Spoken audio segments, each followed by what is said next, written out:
Hello, everyone, and welcome to this week's I Can't Believe That Happened. I have a really special episode for you guys. You might have noticed that it is Black History Month when I'm recording this and going to be releasing this.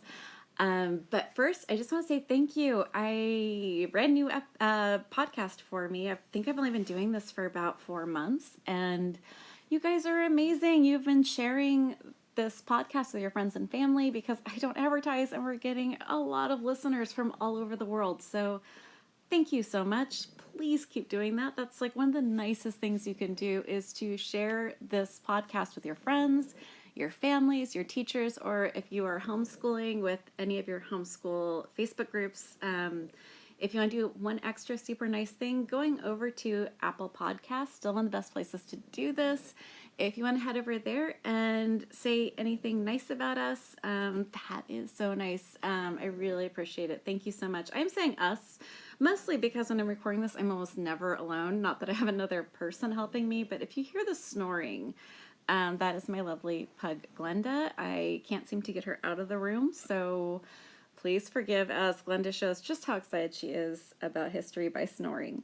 All right, so I have got an episode for you guys this week. This is a daring, brave escape right past officers. This is stealing a ship. This is going way above and beyond what would ever have been expected from anyone. This is a story of an incredibly brave man who was full of adventure and never let anything stop him. And that man is Robert Smalls. So I have been so excited to get this episode over to you guys. I've been planning Robert Smalls' episode for a very long time now because I'm kind of a freak about history. You might have guessed that. I love history, and through all of my schooling, through graduate school, through high school, I've never heard the name Robert Smalls, and that's really sad to me. I hope someday someone decides to make a movie about Mr. Smalls because this is a story for the ages.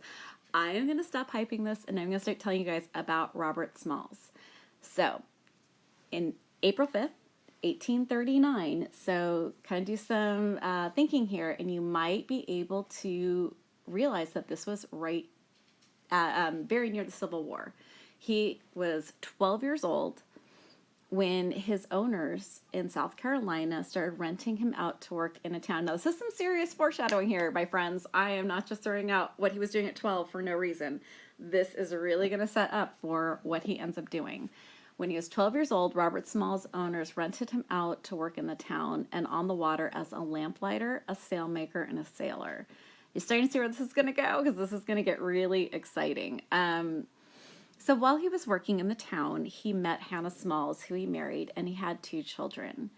Now, as time goes on, there is the Civil War, and he is in South Carolina, and the Union ships are blockading the South Harbor. And Robert Smalls sees these Union ships and starts to make a very daring plan for his family's and his friends' escape.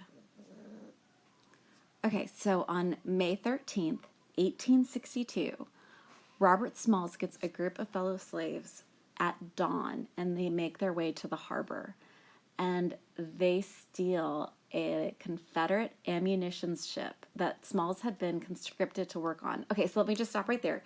Conscripted means that he didn't really have a choice. He was forced to work for the Confederacy as a naval, the words are escaping me. Please forgive me, everyone. I have a disability and it's a very high pain day for me today, but I did want to get this out on time.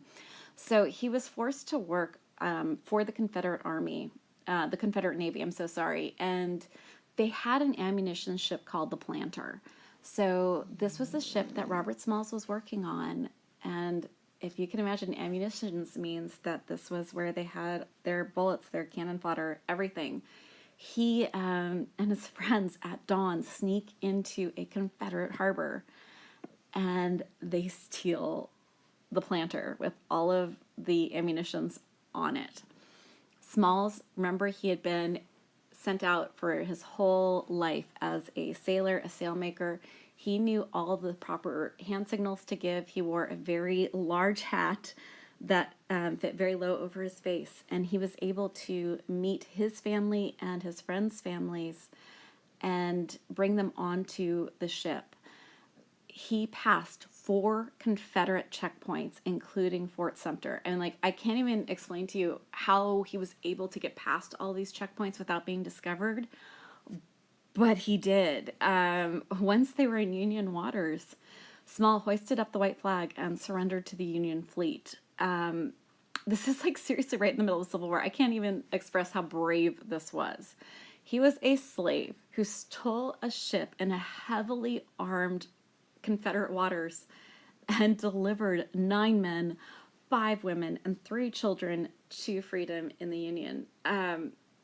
Just like let that sink in for just a minute, because that's amazing and crazy. And that would be enough to make sure that I do this episode. But Robert Smalls wasn't even close to done. Congress gave Robert Smalls $1,500, and he went on a speaking tour. And that's how he got well known, is that he went everywhere speaking about his experience stealing the boat, being a slave, and during this, he was being used by the Union to recruit other Black people for the Union Army. So for the rest of the war, he was not done. He sailed the Planter, which the Union refurbished. That means like took something and changed it and made it into, and they made it into a troop transport. Okay, so he doesn't just stay in the Union, he sailed for the Union, where he knew these South Carolina Sea Islands so well. It was an invaluable resource for the Union Navy. And he went back and did 17 military engagements during the Civil War. So once the war is over, let me go back a little bit. He knew Lincoln, and he was credited in a lot of sources as encouraging and helping Lincoln push towards allowing free Black men to serve in the Union. I really want to do an episode on that later because there's a lot to unpack there, but I do really want to mention that because that is a huge part of Robert Small's legacy. All right, so during the war, Small starts turning his attention to politics. In 1864, he joined the Free Black Delegates. In the same year, Robert Smalls was thrown off a streetcar in Philadelphia. So due to how much people knew who Robert Smalls was, he led a very successful boycott of the Philadelphia public transportation system. Okay, this is like 1860s here, like 1864, he led a boycott. This boycott was so successful that Philadelphia started to integrate their public transportation system in 1867. Now, yes, there should have been way more, way faster, but this shows you the power of boycott, the power that someone who had started from a place of no agency, no voice, and what he has been able to accomplish in this amount of time. This is amazing, and he did change the laws and the rules and the policies. Okay, so at the end of the war, Robert Smalls has become so successful that he is now a brigadier general.